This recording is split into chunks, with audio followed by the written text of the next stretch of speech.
আর 26,000 প্রায় 26,000 চাকরি বাতিলে একজনের চাকরি বাতিল হয়নি, বহাল রইল। তিনি হচ্ছেন সোমা দাস। বীরভূমের সোমা দাস মানবিক কারণে ক্যান্সার আক্রান্ত। এই সোমা দাসের চাকরি বাতিল হয়নি, বরং বহালই রইল।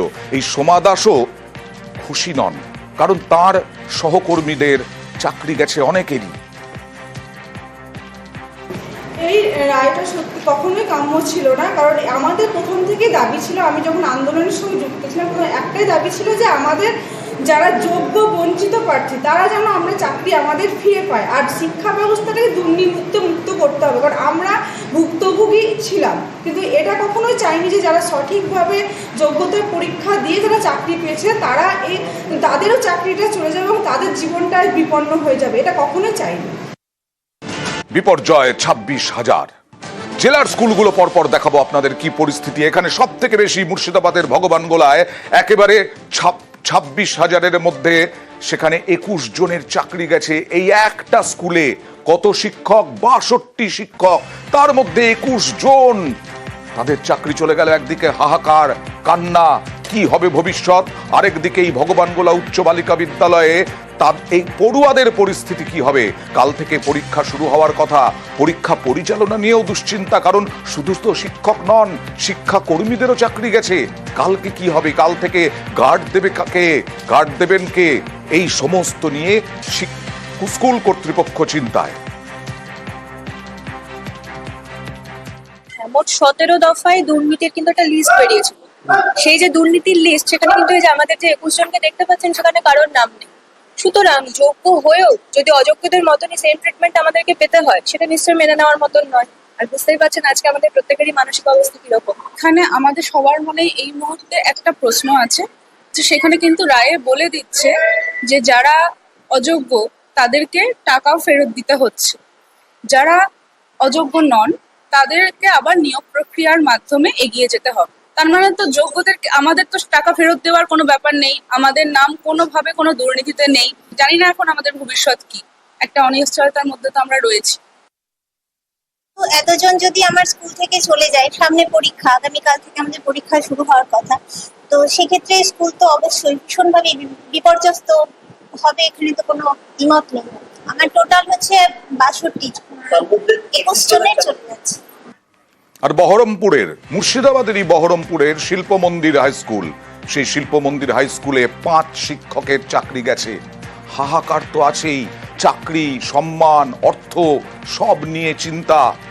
আর এই শিল্প মন্দিরে আজও স্কুলে এসেছিলেন ওরা, হঠাৎ একটি নির্দেশ জীবন ওলট পালট করে দিয়েছে। কি হবে? সিবিআই তার ফাইনাল চার্জশিট জমা করেছেন, তাহলে আমরা ভেবেছিলাম তাহলে সেগ্রিগেশন হবে, তাহলে আমরা যারা দুর্নীতি করে পাইনি তাদের চাকরিটা থাকবে।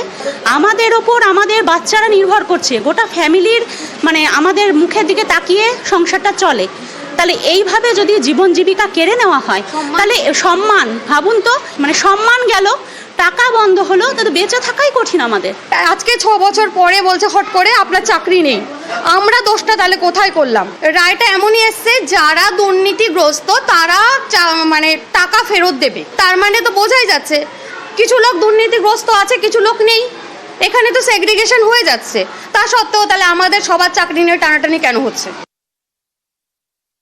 নিয়োগ তো অনেকদিন ধরে নেই, তারপরে যারা নিযুক্ত ছিল তাদেরও যদি তুলে নেওয়া হয় তাহলে আমরা চালাবো কি করে? আমাদের সাবজেক্ট চলে যাবে অনেক। আর এই যে এখন এই যে ইউনিট টেস্ট শুরু হয়েছে, পরীক্ষা চালানোই তো কষ্টকর হয়ে যাচ্ছে। এদের কথা ভেবেও আমার এতটাই খারাপ লাগছে যে কিছুই কি করার ছিল না। কোনো রকম সেগ্রিগেশন না করে তারা ন্যায়ভাবেই পেয়েছে, কারণ অন্যায়ভাবে পেয়েছে, কোনো রকম বিচার না করে সবাইকে একসাথে যে ক্যান্সেল করে দিল, সেটার বিচার আমরা চাই। এবার দেখুন কুলতলি স্কুলের অবস্থা। বিরাট স্কুল, ভগবানচন্দ্র হাই স্কুল, সেখানে 11 জন শিক্ষক যারা সায়েন্স সাবজেক্ট সামলাতেন, শুধু সায়েন্স সাবজেক্ট সামলাতেন, তাদের উপরে নির্ভর করেই প্রচুর পড়ুয়া, বহু পড়ুয়া তারা সায়েন্স নিয়ে পড়তো। সেখানে 11 জন শিক্ষক, পরীক্ষা চলছিল, পরীক্ষা চলাকালীনই এই খবর পেয়ে, নির্দেশ পেয়ে কাঁদতে কাঁদতে বেরিয়ে গেলেন, স্কুল ছাড়লেন।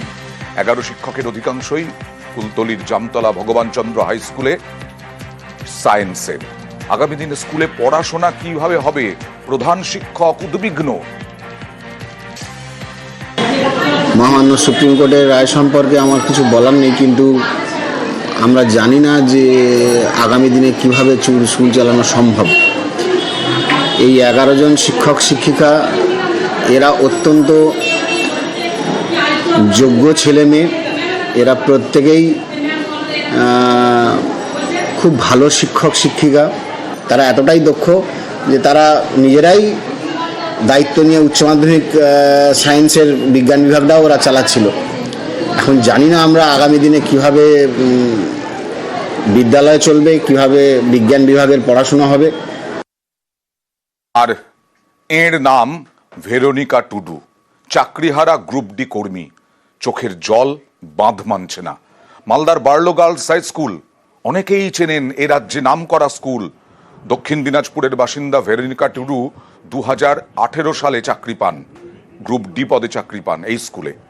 আইসিডিএস কর্মী হিসেবে একসময় চাকরি করতেন। 15 বছর পর সেই চাকরি করার পর গ্রুপ ডি পদে চাকরির পরীক্ষা দেন। সফল হয়ে এতদিন চাকরি করছিলেন, এখন কি করবেন? আমি এটাকে অমানবিক রায় বলছি। তার কারণ এখানে সবাই কিন্তু টেন্টেড পারসন ছিল না। আমরা যারা স্বচ্ছ তারাও তার সাথে শাস্তি পাচ্ছি। এই রায়ে আমরা একদমই মেনে নিতে পারছি। এখান থেকে যেহেতু স্বচ্ছ কোনো রিপোর্ট যায়নি, 3 জনের 3টা রিপোর্ট গেছে, যার জন্যই হয়তো আমাদের সুপ্রিম কোর্ট এই রায়টা দিয়েছেন। কিন্তু তার মধ্যে আমরা যে সাফার হচ্ছি, আমাদের তো সবারই প্রত্যেকেরই সংসার আছে, চাকরির উপরে আমরা। পার্থ চ্যাটার্জিকে মন্ত্রিসভায় যুক্ত করার পরে, শিক্ষা দপ্তর দেওয়ার পরে, আজকে একটু আগেই চোরের মায়ের লম্বা গলা, চোরেদের রানী, তিনি বলেছেন এসএসসি দায়ী। এসএসসির হাতে কোনো ক্ষমতা ছিল না। 5টা জোনে এসএসসি অফিস আছে, শিলিগুড়ি, মালদা, বাঁকুড়া। এই জোন অফিসগুলো 5টাকে তুলে দেয় পার্থ চ্যাটার্জি এসে, যেমন ডিপিএসসি তুলে দিয়েছিল জেলাতে। সরাসরি বিকাশ ভবন থেকে রিক্রুটমেন্ট হয় এবং তিনি এসকে সিনহার নেতৃত্বে 16 সালের পরে একটা রিক্রুটমেন্ট কমিটি করেন। 16 সালের রিক্রুটমেন্টেও অনেক যোগ্যরা মেধার ভিত্তিতে, পরীক্ষার ভিত্তিতে চাকরি পায়। আপনি মূল যে নিয়োগগুলো বিতর্কিত এবং অযোগ্য, যা মহামান্য তদানীন্তন জাস্টিস আজকের সাংসদ অভিজিৎ গাঙ্গুলির ইনিশিয়াল জাজমেন্টে বলা আছে, দেখবেন 18, 19, 20 সালে কোভিডের সময় অফিস খুলিয়ে SMS করে 18, 19, 20, 21 এই চাকরিগুলো দিয়েছেন। মমতা বন্দ্যোপাধ্যায় বলছেন আমি জানি না। তিনি চাকরি বাতিল নিয়ে দায়ী করছেন অভিজিৎ গাঙ্গুলিকে, বিকাশ ভট্টাচার্যকে, ঘুরিয়ে ফিরিয়ে আমাদেরকে।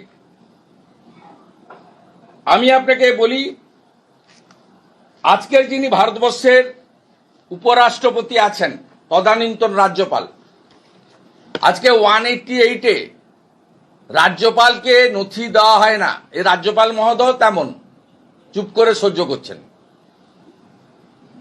তদানীন্তন রাজ্যপাল আজকের উপরাষ্ট্রপতির কাছে ক্যাবিনেটের সব নোট পাঠাতে বাধ্য হতো, তিনি আটকে দিয়েছিলেন।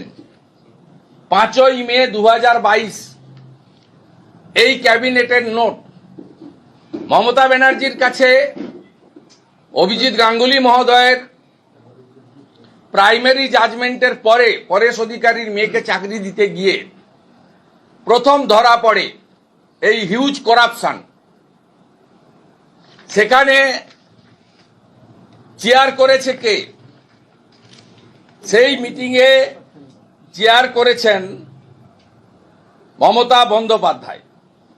Super numerary post. আপনি দেখুন, আমি তো আপনাকে ডকুমেন্ট দিয়ে যাচ্ছি, এই ডকুমেন্ট আপনি অন্য জায়গায় পাবেন না।